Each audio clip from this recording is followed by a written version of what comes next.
সারা বাংলায় সারা জাগানো অনল বর্ষী আলোচক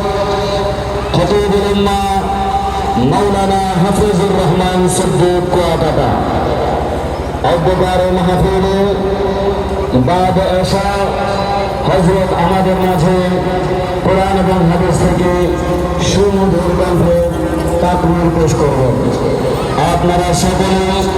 আজকের মাহফিলে উপস্থিত হওয়ার জন্য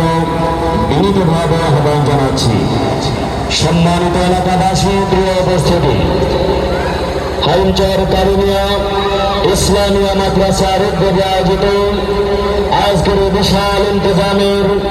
প্রথম দিবসে কোরআন এবং হাদিস থেকে মূল্যবান নসিহত পেশ করছেন বিশিষ্ট ইসলামী চিন্তাবিদ হাইমচর ইমদাদুল উলুম কওমি মাদ্রাসার শ্রদ্ধাভাজন